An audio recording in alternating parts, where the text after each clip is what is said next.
Wow, what an exciting morning, I'll tell you. Decoying for bull moose. When you call like a cow and use your call sequences and a bull moose comes, a lot of times they'll hold up in the bush line. They need to see something large, something black, something that imitates the cow moose. So by putting a full-size, life-like decoy out beyond your call, what it will do is pull that bull moose out into the opening for you to get a clean shot. Next time you head out, try decoying your bull moose for greater success.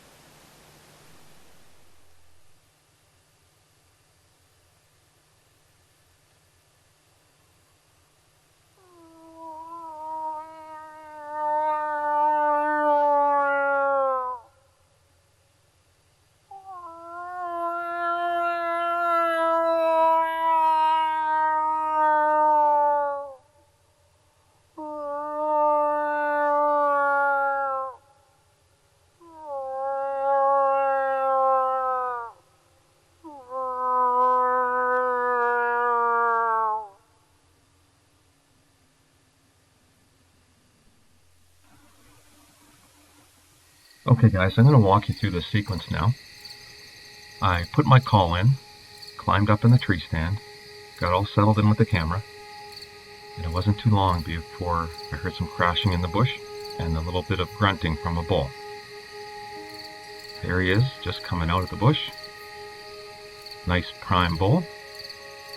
Really big bell on this animal. And he's being cautious. Normally, he really wouldn't come out much further than he is now. He's smelling the air. He's smelling the ground. When you see his mouth open, that's him grunting. Just a little bit too far away to hear it on the camera mic. Look at that. Smelling the ground. He's actually probably smelling, you can see the tire tracks from the quad runner from days before. He's putting all his senses to use right now. Checking out his back trail, making sure there's got to be another bull in the area. He's just a little overly cautious. Now he's trying to see if he can smell if that cow had walked this perimeter of the marsh.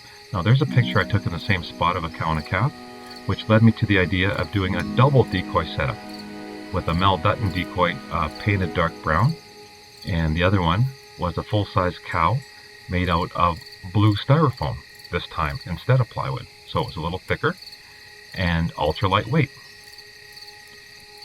Here's a great shot. Now he knows, he sees this cow from a distance. He heard me, assuming it was her, calling earlier. And now he's going to get right into the mating sequence. You would never see him out this far in daylight hours if it wasn't for the fact that he visually spotted this cow moose decoy. This is the plywood decoy with hinges in the middle so it can collapse under your arm when you carry it in. I put two short 2x2 wooden posts sharpened to a point so that they would stick into the ground, and made sure that not only does it have a tiny little bell, ears on top, but a little white vulva patch on the back. So it looks painted black from both sides and more of a flat black so it doesn't shine too much. Now this bull, he's really checking out the whole area. He went past her, and he's still grunting away. And now he's using the best of his ability, his vision, to look around the outskirts of the far side of this moose meadow. That's a nickname I gave it, Moose Meadow, because after decades of seeing moose, lots of moose sign, trails, and harvesting a lot of animals out of this area, it definitely is a unique name that aptly applies, Moose Meadow. Look at that, still sniffing the air. He's trying to catch any whiff of pheromones that this cow might be emitting so he can determine whether she is in her ovulation breeding cycle. If it was a real cow and she wasn't exactly that close, then he would stick with her for 2 or 3 days. Isn't this a beautiful spot? I'll tell you, when all those leaves turn orange, yellow, and red, it's just stunning. It's a good spot right up until when the snow gets a foot or so deep. At that point, you'll find that the moose move up to a lot higher elevations. In fact, what they do is they go up a ravine and go to the top of that cliff where they spend most of the winter. Okay, I think he's satisfied himself that he's the only one that has responded to this cow call. And now he's going to make his way back and start his trance, his displaying trance, where he shows off his size, he shows off the palmation of his antlers. You can see here that he's still grunting, licking his lips. He'll start to salivate, and his eyes, in fact, will roll back in his head for a while. He'll be thinking of nothing but displaying himself, just like a big peacock might do, or most of the males in the animal kingdom that have the brightly colored plumage. But animals with antlers, like a buck deer, will fight for dominance. That rarely happens with moose because they kind of visually check each other out. If two moose are close to the same size, then they might do a little pushing match. Now, he's going to round in front of her now, and again, they go stiff-legged. They kind of rarely bend their knees very much when they're doing this. He's wanting to make sure that she gets the best look possible and that she accepts him, because in nature it's the cow moose that does the acceptance of its mating partner. Okay, here he goes. Now he's right into it.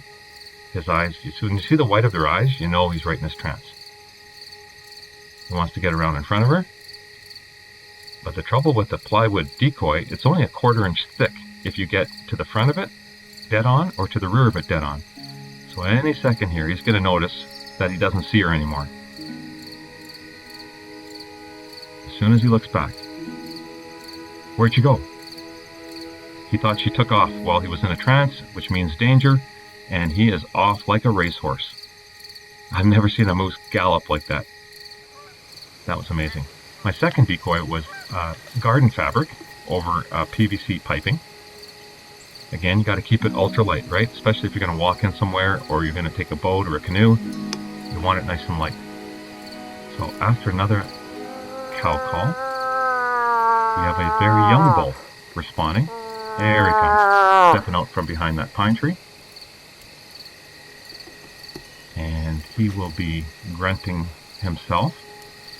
Now he's not going to be as receptive as a mature bull because this guy has a fear of any larger bull that might attack him and thrust his antlers into him, knock him down, rough him up, or get injured because this is probably his first breeding season. You can see he's just barely a spike bull. So he's probably 1.5 to 2.5 years old. But he has an urge, an urge to answer a call, and if the opportunity presents itself. But we'll notice that if it was a real cow, there's no way that she would accept him as a suitor. He just doesn't have the maturity or the genes that would be passed along to her calves. But it was great to see him. That's why he kept his distance. He stayed on the other side of this creek system, even though we were in a 4 to 5 year clear cut. That's why it's a beautiful spot to be. You see that the small saplings have grown up. It's just perfect feed. Now, this quick shot you just saw was my final decoy, where I used Gorilla Black faux fur.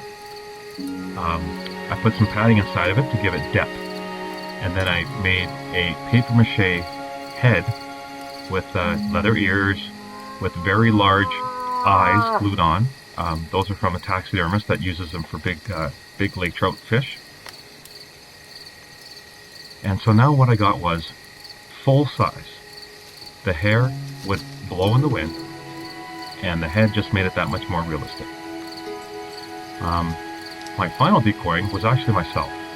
I would dress up so that I could predict the movements that I wanted to make. I could rake the brush. I could call. I could walk around. I could step in the water and make splashing noises in the water. I could use my hands and break twigs as if I was feeding. So realistically, although technically the most dangerous, it's also the most effective. You can get very close with a fake set of antlers.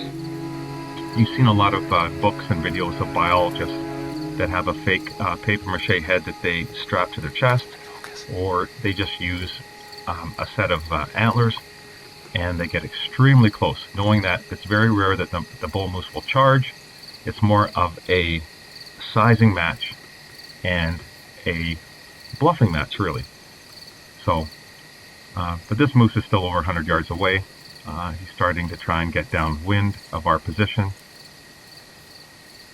And it's not a bull that we wanted to take, even though we did have a bull tag and we had our archery equipment with us.